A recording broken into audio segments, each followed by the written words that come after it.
KFK and all the third grade wildflowers. Now that we had a lesson on affixes, we're going to start something else. This is going to be a review. Look what I'm writing at the top. Remember, all you need is a notebook or a piece of paper. Right at the top, on the top blue line, mine's floating a bit, we're going to start a chart. Prefix. There's the title. It has a capital. Titles have a capital at the beginning. Yeah, you can draw. I'm going to trace that blue line underneath. The title of it is going to be our prefix chart. In fact, I'm going to trace that whole blue line. When I taught 5th and 6th grade, remember this skill. It's 3rd grade, they have you working on this skill, but 4th, 5th, and 6th, they just keep adding to the skill. So once you learn what a prefix is, then you spend the rest of your life learning more and more of them. So we're going to do a 3rd grade list of some common prefixes. This is the top of a capital T. Look what I'm doing with my piece of paper. Yes. Do you know, sometimes I take notes like this. All I'm doing is, look at that. I picked up one sheet. I'm rolling it this way. And when it's lined up with the left side, I put my finger down. It's a crease. I'm trying to do it with one hand because I'm trying to hold the camera. Yeah, I couldn't tilt it the way I wanted to tilt it. So I can now. And then when I open it, look at that. I have a crease. Now I'm going to take my marker. And I am going to trace that crease. It's called a T-chart. You now have a T-chart. You can put any facts, notes in a T-chart. I taught my 5th and 6th graders T-charts, and we used them all the time. Over here, we're going to put a prefix.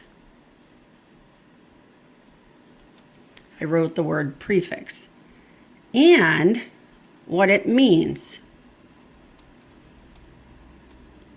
Remember, all prefixes have a meaning, so I'll zoom in on that. Here's prefix and what it means. And then over here, we're going to put maybe 1 or 2, probably no more than 2 examples for you to think about. So now we have a title. We have a T-chart. Over here, we've identified. So I'll go like this. Another line. And we've identified what's going to be over here. And, the examples and what they mean.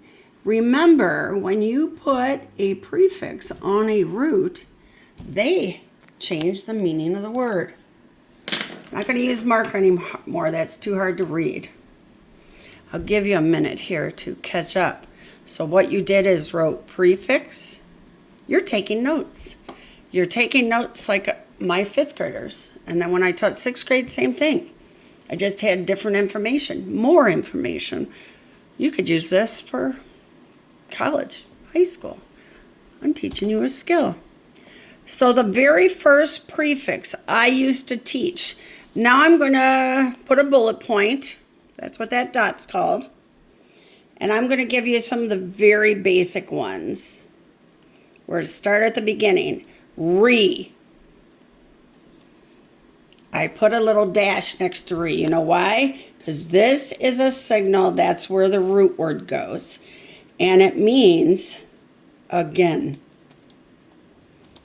When you don't have to sound it out at the beginning of a word, like red or anything like that.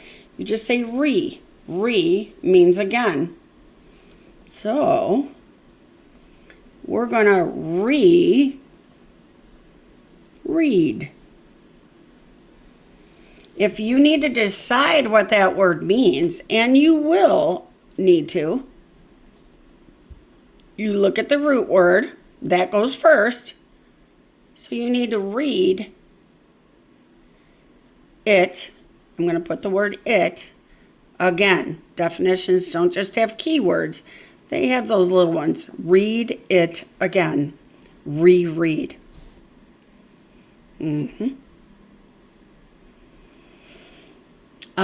Let's do another re. Review.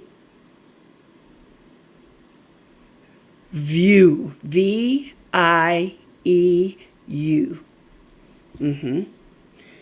To view, sometimes you're going to have to guess. Sometimes they'll give you a sentence and they'll show you the word review and you're like, I wonder what that means. Well, think of a view. If you're on a mountaintop, if you're on the porch at a beach house looking at the beach, if you're looking out your window, that's your view. To view means to see. So when you put re on it, you see it again.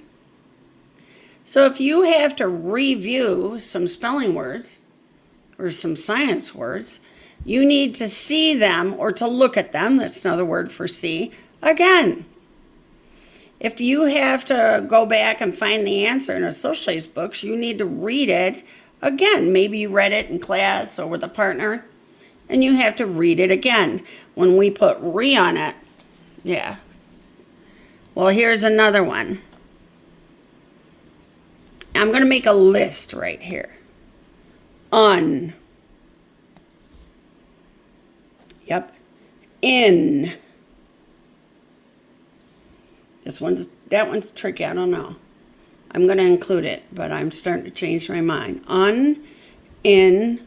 I'll just keep those two. That is good. And I'm putting the dash.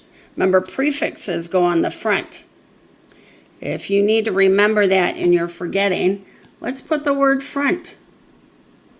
That's a key word that's going to remind us. It's at the front or the beginning of a word. So here's un, and that means not or opposite. The opposite of black is white. The opposite of up is down. On is off. So it means not or opposite. Those are two sort of negative words, thumbs down. So when we add that, so let's do, I'm going to try a couple different ones. Un, happy. We're just putting some samples here. Every time you see un, then you got to peek over here. Happy, unhappy. Well, we know what happy is, right? Smiley face. Yeah, living the dream. Things are going good. Well, unhappy means, let's take that not, or we could say the opposite of happy, but that's a long word to write, so I'm going to put not happy.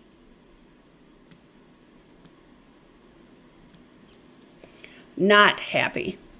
Yeah. And I want to put a sample for the in. They mean the same thing. You know, it's the same definition for both of them. In fact, there's quite a few mean not, but we're going to start with those two. So unhappy or in, watch this one, in, core, double the R, wrecked. So let's go back through that. Incorrect, 3 syllables. Here's our, so I'm looking it over and I'm like, okay, that's the prefix, or yep, that means not. Here's the base word. Incorrect. So we start with, what does that mean? Not. Not correct. You could say it's not right, something's wrong with it. You can use other words and rephrase it.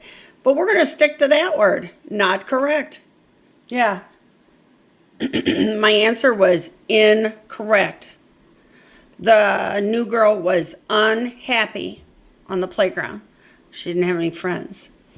I had to review my science test because my score wasn't so hot. Yeah. So guess what? That's 10 minutes and we've just done 2. 3 of them. Re, un, and in. This teacher I'm going to add to. And so I'll stop that video. 10 minutes is really good practice. Thank you for taking notes with me. Go do something fun. Chill out. Draw a picture. Go outside. Yeah. Have fun.